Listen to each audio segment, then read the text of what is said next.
Okay, I'm going to start with chapter 10 for Toliver's Secret. We're almost done this book. There's only 13 chapters, so we'll be finding out really soon what happens with Ellen. I'm going to get right into it. Okay, I probably will break this up into two parts also because it's kind of long. All right, so we'll have part 1 and part 2. Chapter 10. Hold back the night, Ellen said over and over as they rode along. She watched the trees stand black against the dull red sunset. Slowly the sky faded into gray and then turned into night. She thought anxiously of Mr. Shannon's courier and wondered how long he would wait.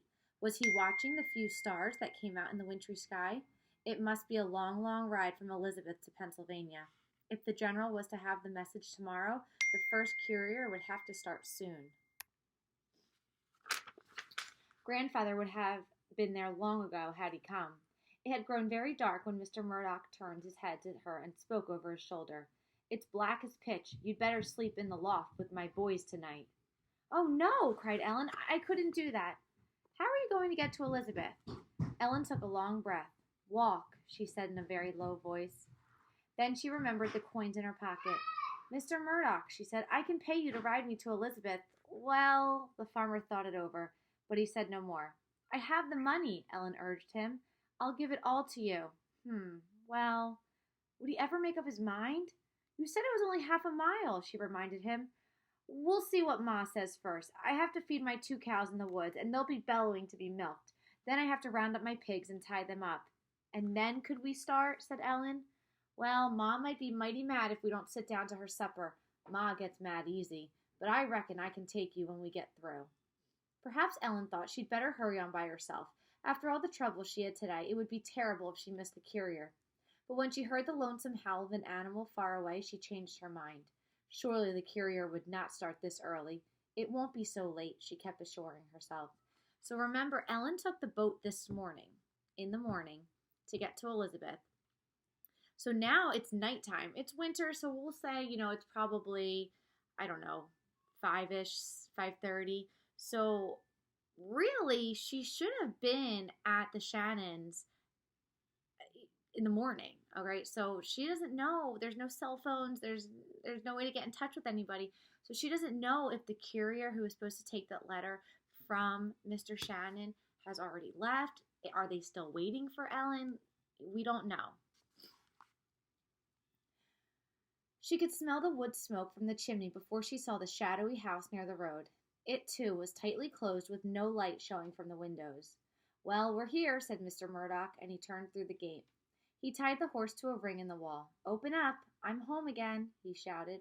The door was flung wide, and 2 young boys ran out. In the dim light, Ellen could see a big black pig tied to his hind leg. Tied by his hind leg to a stake just outside the door. Oh, Pa, the boys shouted as they gathered up baskets. We found this mean old pig in the woods and tied him up. Good, said the farmer. We'll turn him into pork tomorrow. A tall, lanky woman came to the door and held it open for them.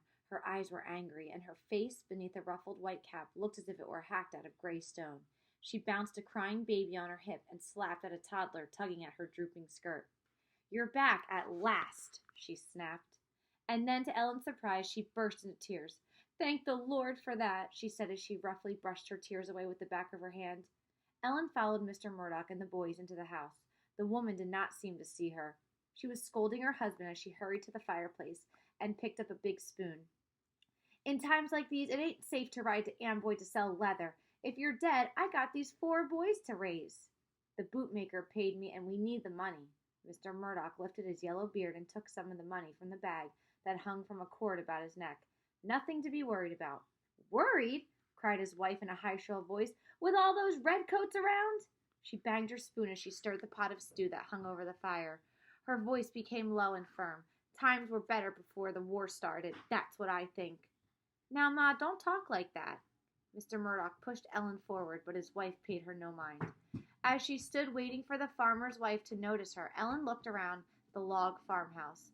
The whole house was just one big shadowy room lighted by a fire on the hearth at one side. Pots and ladles and kettles of iron hung on hooks near the fireplace. In one corner stood a huge spinning wheel, and in another corner a big unmade bed with a trundle bed beneath it and a cradle beside it. When she saw that a ladder went up through a dark hole into the boys' beds, to the boys' beds in the loft. Ellen was glad she wasn't going to spend the night in that cold place. Mistress Murdoch was still upset as she put wooden bowls and earthen mugs on the table. I said times were better before the war started.